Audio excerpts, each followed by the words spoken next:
කමිටු 4ක් පත් කරලා තියෙනවා. ඔව්. කමිටු 4ට කමිටු 4ක් පත් පත් කරලා තියෙනවා. හොඳයි. නෑ ඒක ඇත්තටම වැදගත්. මොකද එකක් බලශක්ති කමිටු ඒ කියන්නේ පත් කිරීම ඇතුලේ පණිවිඩ දෙකක් තියෙනවා. පණිවිඩ කීපයක් තියෙනවා. අපි කියව ගන්න ඕන පණිවිඩ කීපයක් තියෙනවා. අන්නු ලෑස්තිම ඉන්නවා කියන එක එකක්. ඒක ඉතාම වැදගත්. වැඩ ස්ටාර්ට් කරන්න මෙකනිසම් එකක් හැදලා තියෙනවා. ඒ වගේම කමිටු විශේෂ එකක් තියෙනවා. ඒක තමයි මේ කමිටු 4න් කමිටු 3කම ප්‍රධානීන් විදිහට සභාපතිත්වය දීලා තියෙන්නේ ඒ විෂය අදාළ අයට කියන්නේ අදාළ කැබිනට් පෝර්ට්ෆෝලියෝ එක තියෙන එකට මේ විශේෂයෙන් මේ ඒක රාජ්‍ය පරිපාලන එකේදී අගමැතිතුමීට හම්බෙලා තියෙනවා. රාජ්‍ය පරිපාලන දෙකක් තියෙනවා. එක්කනේ යන්නේ. විශේෂ වෙනස තමයි බලශක්තිය සම්බන්ධ එක විදේශ කටයුතු අමාත්‍යතුමාට තමයි හම්බෙලා තියෙන්නේ. බලශක්තිය අමාත්‍යතුමාට නෙමෙයි හම්බෙලා තියෙන්නේ. බලශක්තිය අමාත්‍යතුමයි හිටපු මීටින් ඊයේ තිබ්බ මීටින් එකේ පිටිපස්සේ ඉන්නේ කියලා අපි දැක්කා.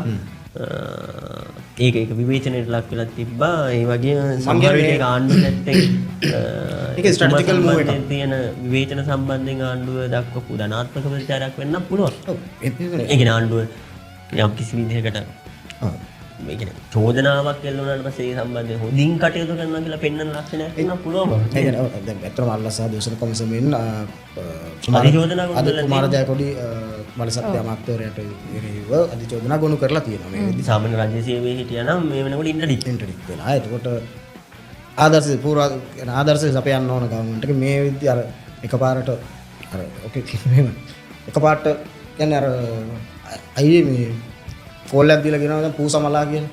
නෑ එහෙම කියන්න එපා. පූසා මලා කියන්න එපා. පූසා එකපාරට මලා කිව්වොත් මට දුක හිතෙනවනේ කට්ටිය ඔක්කොම එහෙම නෙවෙයි. පූසා වහලෙට නැංගා. එදා වැස්සා ලිස්සුවා.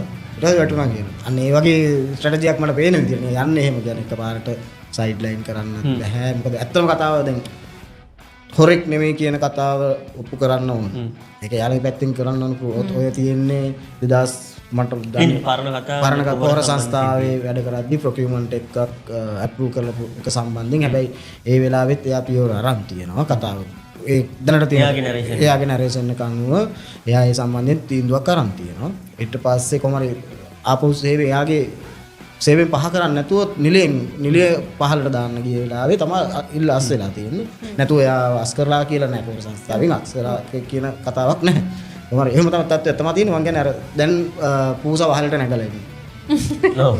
සවහල් නැගලා. පූසා වහලට නැගලා සමහරට වහී තාම බස්ස එන්න නින්ට ඒ වගේ එකක් බලමු. ඉස්සරහට කොහොමද කියලා කොහෙටද යන්නේ කියලා.